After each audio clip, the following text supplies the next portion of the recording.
ನೀವು ನೋಡ್ದಂಗೆ ನಿಮ್ಮ ವೃತ್ತಿ ಜೀವನದಲ್ಲಿ ಇದುವರೆಗೂ ನೋಡ್ದಂಗೆ ಕಾವೇರಿ ವಿಷಯದಲ್ಲಿ ಕರ್ನಾಟಕಕ್ಕೆ ಒಂದು ಶಾಕಿಂಗ್ ಸುದ್ದಿನೇ ಅಲ್ವಾ ಸರ್?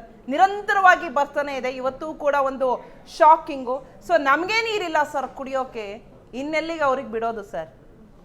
ಇಲ್ಲ, ಇದು ನಿರಂತರವಾಗಿ ಇದು ಆಗ್ತಾನೆ ಇದೆ. ಯಾವಾಗ ಮಳೆ ಬೀಳೋದಿಲ್ಲ, ಯಾವಾಗ ಕಾವೇರಿ ಕಣಿವೆಯಲ್ಲಿ ಮಳೆಯ ಕೊರತೆ ಇರುತ್ತೆ, ಮತ್ತು ನಮ್ಮ ಡ್ಯಾಮುಗಳಲ್ಲಿ ಕಬಿನಿ, ಹಾರಂಗಿ ಮತ್ತು KRS ಹೇಮಾವತಿನಲ್ಲಿ ನೀರಿನ ಪ್ರಮಾಣ ಕಡಿಮೆ ಇದ್ದಾಗ ಈ ರೀತಿಯಾದಂಥ ಒಂದು ಸಹಜವಾದಂಥ ಒಂದು ಏನು ಹಂಗಾಮ ಮತ್ತು ಒಂದು ಆಕ್ರೋಶಗಳು ಅದು ಸಿಡಿದೇಳುತ್ತೆ. ಒಂದು ಎರಡನೇದು, ಈಗ ತಮಿಳ್ನಾಡಿನಲ್ಲಿ ಬಹಳ ಮುಖ್ಯವಾಗಿ ಅವರಿಗೆ ಕುರುವೈ ಕ್ರಾಪ್ ಅಂತ, ಅದು ಸಾಮಾನ್ಯವಾಗಿ ವಾಟರ್ ಇಯರ್ ಅಂತ ಕರಿತೀವಿ ನಾವು.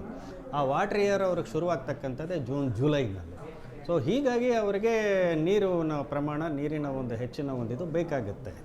ಇದು ಏನು ಅಂತ ಹೇಳಿದ್ರೆ, ಒಂದು ಅಪ್ಪರ್ ರೈಪೇರಿಯನ್ ಸ್ಟೇಟ್ ಅಂತ ಹೇಳ್ತಾರೆ. Karnataka is set to be as an upper riparian state. ಅಂದರೆ ಕಾವೇರಿ ಕಣಿವೆಯ ಕಾವೇರಿ ನದಿ ಪಾತ್ರದ ತಟ್ಟದ ಮೇಲ್ಗಡೆ ಇರತಕ್ಕಂಥ ರಾಜ್ಯ ಭೌಗೋಳಿಕವಾಗಿ.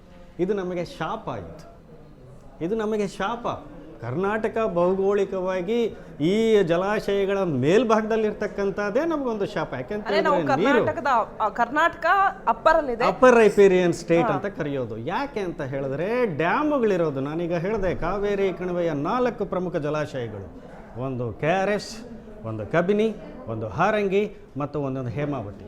ಈ 4 ಜಲಾಶಯಗಳು ನಮ್ಮ ಸುಪರ್ದಿನಲ್ಲಿದೆ. ಇದು ಕರ್ಮ, ಇದು ನಮಗೆ. ಕೃಷ್ಣ ಕಣಿವೆನಲ್ಲೂ ಹೀಗೆ ಇದೆ. ಆಲಮಟ್ಟಿ ಕೂಡ ಕಟ್ಟಿದ್ದು ನಮಗೋಸ್ಕರ ಅಲ್ಲ ಅನ್ನೋದು. ಹೀಗಾಗಿ ಈ ನೀರು ಇಲ್ಲಿ ಸಂಗ್ರಹ ಆದರೆ, ಸಾಕಷ್ಟು ನೀರು ಸಂಗ್ರಹ ಆದರೆ, ಆ ನೀರು ನಾವು ಪ್ರಪೋರ್ಷನೇಟ್ ಆಗಿ ತಮಿಳುನಾಡಿಗೆ ಬಿಡ್ತೇವೆ. ತಮಿಳುನಾಡು, ಕೇರಳ ಮತ್ತು ಪಾಂಡಿಚೇರಿ ಲೋಯರ್ ರೈಪೇರಿಯನ್ ಸ್ಟೇಟ್ಸ್ ಅಂತ ನಾವು ಕರಿತೇವೆ. ಇದನ್ನು ಅರ್ಥ ಮಾಡ್ಕೋಬೇಕು ನಾವು. ಈ lower riparian States are always benefited. ಯಾಕೆ ಅಂತ ಹೇಳಿದ್ರೆ, ನೀರು ಮೇಲ್ಭಾಗದಿಂದ ಕೆಳಗೆ ಹರಿಯುತ್ತೆ, ಅವನಿಗೆ ಲಾಭ, ಕೆಳಗಡೆ ಇರೋವನಿಗೆ ಲಾಭ, ಮೇಲಿನವನಿಗೆ ಶಾಪ. ಸೊ ಹೀಗಾಗಿ ನಮಗೆ ಪ್ರತಿ ಸಾರಿ ಇದು ಯಾಕೆ ಈ ರೀತಿಯಾದಂಥ ಒಂದು ಟೆಕ್ನಿಕಾಲಿಟೀಸ್ ತುಂಬ ಮಾತಾಡೋದಿದೆ.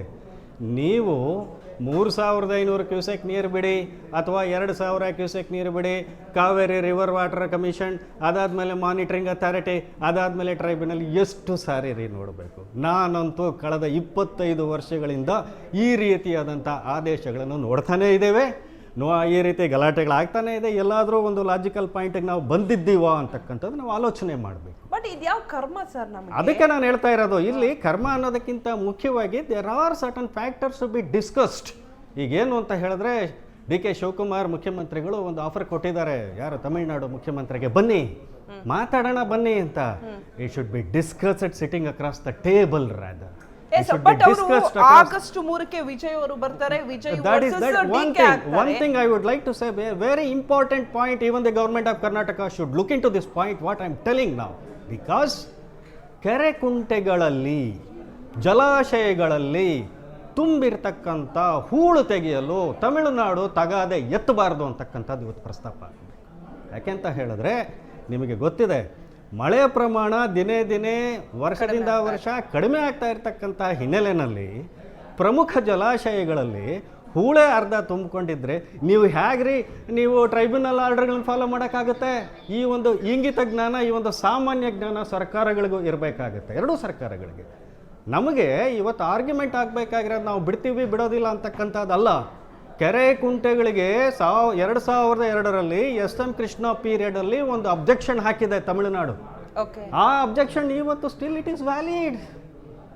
ಕೇಂದ್ರ ಸರ್ಕಾರದ ಮುಂದೆ ಇವತ್ತು ಇದು ಯಾವುದಾದ್ರೂ ಕೆರೆ ಕುಂಟೆಗಳಲ್ಲಿ ನೀವು ಹೂಳೆತ್ತಿರೋ ತೆಗೆದ್ರೆ ನೋಡಿದ್ದೀರಾ ನೀವು? ಇಲ್ಲ. ಇದಕ್ಕೆ ಒಂದು ದೊಡ್ಡ ತೊಡಕಾಗಿರ್ತಕ್ಕಂಥದ್ದು ಅದು. ಅದ್ರ ಬಗ್ಗೆ ನಾವು ಜಾಸ್ತಿ ಚರ್ಚೆ ಮಾಡಬೇಕಾಗುತ್ತೆ, ಮಾತಾಡೋಣ. ಸರ್, ಈಗ ನಮಗೊಂದು ಬಿಗ್ ಶಾಕ್ ಆಯಿತು, ಆದೇಶ ಬಂತು. ಬಟ್ ಆದೇಶ ಬಂದ ತಕ್ಷಣ ಎಲ್ಲ ಕಡೆನೂ ಕೂಡ ಹೋರಾಟನೂ ಸ್ಟಾರ್ಟ್ ಆಯ್ತು. ಯಾಕಂದರೆ ನಮ್ಮ ಹೋರಾಟ ನಿರಂತರ, ಸರ್ ಹೇಳ್ದಂಗೆ ನಾವು ಹೋರಾಟ ಮಾಡಲೇಬೇಕು. ಇವತ್ತು ಹೋರಾಟ ಮಾಡಬೇಕು, ನಾಳೆನೂ ಮಾಡಬೇಕು, ನಾಡಿದ್ದು ಮಾಡಬೇಕು, ಹಿಂದೆನೂ ಮಾಡ್ಕೊಂಬಂದಿದ್ದೀವಿ. ಯಾಕಂದರೆ ಕಾವೇರಿ ನಮಗೆ ಬೇಕು, ನಮ್ಮಲ್ಲೇ ನೀರಿಲ್ಲ, ಇನ್ಯಾಕೆ ಅವ್ರಿಗೆ ಕೊಡೋಣ ಅಂತ ನಮ್ಮದು. ಆದರೆ ಸರ್ ಹೇಳಿದ್ರು, ಅಪ್ಪರ್ ಲೆವೆಲಲ್ಲಿ ಕರ್ನಾಟಕ ಇದೆ, ಲೋವರ್ ಲೆವೆಲಲ್ಲಿ ತಮಿಳ್ನಾಡಿದೆ, ನಿರಂತರ ಹೋಗ್ತಾ ಇರುತ್ತೆ, ನಿರ್ಗಳವಾಗಿ ನೀರು ಹೋಗ್ತಾ ಇರುತ್ತೆ ಅಂತ. ಸರ್, ನೀವು ರೈತ ಮುಖಂಡರು ಏನು ಹೇಳ್ತೀರಾ ಸರ್? ಯಾಕಂದರೆ ನಮ್ಗಳಿಗೆಲ್ಲ ಕುಡಿಯೋಕ್ಕೆ ನೀರು, ಮನೆಗೆ ನೀರು ಬೇಕು ಅಂತ ನಾವಿರ್ತೀವಿ. ಬಟ್ ರೈತರಿಗೆ ಹಂಗಲ್ಲ, ನೀರು ಬೇಕು, ಅವರ ಬೆಳೆಗೆ ನೀರು ಬೇಕು. ನೀರಿಲ್ಲ ಅಂದರೆ ಕಷ್ಟ. ಈಗ ಮಳೆನೇ ಬರ್ತಿಲ್ಲ ನೋಡಿ, ಈ ವಿಚಾರವಾಗಿ ರಾಮಲಿಂಗಾರೆಡ್ಡಿ ಅವರು ಇರ್ಬೋದು, ಮಾನ್ಯ ಡಿ ಕೆ ಶಿವಕುಮಾರ್ ಇರ್ಬೋದು, ಅವರು ಕ್ರಮ ತಗೋಬೇಕಾಗುತ್ತೆ. ಏನಂತ ಯಾವತ್ತೂ ಜೂನ್ ಜುಲೈ ಬಂದ ತಕ್ಷಣ ಈ ವಿಚಾರ ಬರುತ್ತೆ, ಗಲಾಟೆ ಆಗುತ್ತೆ, ನಮಗೆ ನೀರು ಬಿಡಿ ಅಂತ ಅವ್ರು ಕೇಳ್ತಾರೆ ಅಂತ ಇವ್ರು ಮೊದಲಿಂದ ಗೊತ್ತಿತ್ತು. ಇದು ನಿರಂತರ ನಮ್ಮ ರಾಜನನ್ನ ಹೇಳ್ದಂಗೆ 20-25 ವರ್ಷದಿಂದ ಇದು ನಿರಂತರವಾಗಿ ಗಲಾಟೆಗಳು ನಡ್ಕೊಂಡ್ಬರ್ತಾ ಇದೆ. ಹಾಗಾಗಿ ಇವರು ಕಾವೇರಿ ಕೊಳದಲ್ಲಿ ಏನು ಪ್ರದೇಶ ಇದೆ ಆ ಪ್ರದೇಶದಲ್ಲಿ ಕಬ್ಬು ಒಣಗಿದೆ ಮತ್ತು ಯಾವುದೋ ನೀರು ಕೆರೆ ಕಟ್ಟೆಗಳೆಲ್ಲ ಒಣಗಿವೆ, ಅದನ್ನೆಲ್ಲ ವೀಡಿಯೋ ಮಾಡಿ CWRCಗೆ ಮುಂಚೆನೇ ಮನವರಿಕೆ ಮಾಡಬೇಕಾಯಿತು. ಆ ಮನದಟ್ಟು ಮಾಡಿದರೆ ಅವರು ಈ ತೀರ್ಪು ಕೊಡ್ತಿರಲಿಲ್ಲ ಅಂತ ನಮ್ಮ ಭಾವನೆ. ನೀವು ಹೇಳ್ತಾ ಇರೋದು ಅವರಿಗೆ ಮನದಟ್ಟು ಮಾಡಬೇಕು ಅಂತ. ಹೌದು ಸರ್, 1992ರಿಂದ ಬರ್ತಾನೆ ಇದೆ ಅಲ್ವಾ ಸರ್? ಬರ್ತಾನೆ ಇದೆ, ಮನದಟ್ಟು ಮಾಡ್ತಾನೆ ಇದೀವಿ. ಇಲ್ಲ ಈಗ ಈ ನೋಡಿ, ಈ ಸಲ 65% ಮಳೆ ಇಲ್ಲ, ಬರೀ 35%. ಅದಕ್ಕೆ ನಮಗೆ ಕೊಡಗಲ್ಲಿ ಮಳೆ ಆದರೆ ಮಾತ್ರ ನಮಗೆ ಕಟ್ಟೆ ತುಂಬೋದು, ಕಬಿನಿ ತುಂಬೋದು, ಹಾರಂಗಿ ತುಂಬೋದು. ಅಲ್ಲಿ ಮಳೆ ಆಗಲಿಲ್ಲ ಅಂತ ಅಂದರೆ ಮಂಡ್ಯದಲ್ಲಿ ಮಳೆ ಆದ್ರೇ ಎಲ್ಲ ಕೆಳಗಡೆ ಹೊರಟೋಗುತ್ತೆ. ಅಲ್ಲಿ ನಮ್ಗೆ ಮೇಲ್ಗಡೆ ಮಳೆ ಆಗಬೇಕು. ಆ ಮೇಲ್ಗಡೆ ಮಳೆ ಆಗಿಲ್ಲ ಅಂತ ಎಲ್ಲರಿಗೂ ಗೊತ್ತಾನೆ. ಈಗ ನಮ್ಮ ಸರ್ಕಾರದವ್ರು ಏನು ಮಾಡಬೇಕಾಯಿತು, ಮಳೆ ಯಾವಾಗ ಕಡಿಮೆ ಆಯಿತು ಮುಂಚೆನೇ ಬರ ಅಂತ ಘೋಷಿಸಬೇಕಾಯಿತು. ಆ ಬರ ಅಂತನೂ ಘೋಷಿಸಿಲ್ಲ. ಕಾವೇರಿ ಕೊಳ್ಳನ ಎಲ್ಲ ಫುಲ್ ಬರ ಇದೆ ಅಂತ ಘೋಷಿಸಬೇಕಾಯಿತು. ಘೋಷಿಸಿದರೆ ಅಟ್ಲೀಸ್ಟ್ ನಮಗೆ ಈ ಥರ ತೀರ್ಪು ಕೊಡೋಕ್ಕೆ ಸ್ವಲ್ಪ ಅವರು ಆಲೋಚನೆ ಮಾಡ್ತಾಯಿದ್ರು. ಇಲ್ಲ, ಅದರಲ್ಲಿ ಬರೀ ಸರ್ಕಾರದೊಂದೇ ಅಲ್ಲ, ಈ ನಿರ್ವಹಣಾ ಪ್ರಾಧಿಕಾರಗಳಾದರೂ ಯಾಕೆ ಮಾಡಿದ್ರು, ಅದರ ಉದ್ದೇಶಗಳೇನು? ಹಾಗಾದರೆ ಮಾಡಿರ್ತಕ್ಕಂಥ ಉದ್ದೇಶಗಳು ಅದು ಕೂಡ ಬರುತ್ತೆ, ಅವ್ರದ್ದು ಜವಾಬ್ದಾರಿ ಇದೆ ಇಲ್ಲಿ. ಯಾಕೆ ಅಂತ ಹೇಳಿದ್ರೆ, ಯಾವಾಗ ಅಂತಾರಾಜ್ಯಗಳ ಮಧ್ಯೆ ಹರಿತಕ್ಕಂಥ ನದಿಯ ಒಂದು ನೀರಿನ ಪಾಲು ನೀವು ಶೇರ್ ಮಾಡ್ಕೋಬೇಕಾಗಿದ್ದಾಗ ಕೇಂದ್ರ ಸರ್ಕಾರ ಏನು ಕಣ್ಣು ಮುಚ್ಕೊಂಡು ಕೂತ್ಕೊಂಡಿದೆ? ನಿರ್ವಹಣಾ ಮಂಡಳಿಗಳು ಮಾಡಿದಾರಲ್ಲ, ಪ್ರಾಧಿಕಾರ ಯಾಕೆ ಮಾಡಿದ್ರೆ? ಹಾಗಾದರೆ ವಾಟ್ ಆರ್ ದರ್ ಡ್ಯೂಟೀಸ್? ಅದು ಕೂಡ ಅದನ್ನು ಪರಿಶೀಲನೆ ಮಾಡಬೇಕಲ್ಲ. ಸುಮ್ಮನೆ ಯಾವತ್ತೋ ಇಂಥ ಏನು ಸಂದಿಗ್ಧ ಪರಿಸ್ಥಿತಿ ಬಂದಾಗ ಬರೀ ಮೀಟಿಂಗ್ಗಳು ಮಾಡೋದಲ್ಲ ಅವರ ಉದ್ದೇಶ.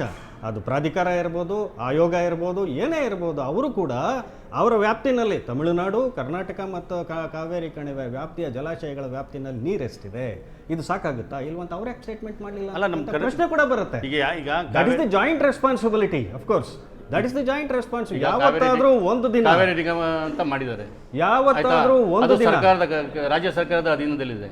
ಅವ್ರು ತಾನೇ ಇದೆಲ್ಲ ಮಾಡಬೇಕು, ಕಾವೇರಿ ನೀರಾವರಿ ನಿಗಮದವರು. ಇಲ್ಲಿ ಇನ್ನೊಂದು ಪ್ರಶ್ನೆ ಬರುತ್ತೆ ಶಿಲ್ಪಾ ಅವರೇ, ಏನು ಅಂತ ಹೇಳಿದ್ರೆ, ಹಿಂದೆ ಟ್ರೈಬ್ಯುನಲ್ ಕಾವೇರಿ ನ್ಯಾಯ ಮಂಡಳಿ ಹೇಳಿದೆ, ಸುಪ್ರೀಂ ಕೋರ್ಟ್ ಕೂಡ ಸಂಕಷ್ಟವನ್ನು ಹಂಚಿಕೊಳ್ಳಿ, ಶೇರ್ ದ ಡಿಸ್ಟ್ರೆಸ್ ಫಾರ್ಮುಲಾ.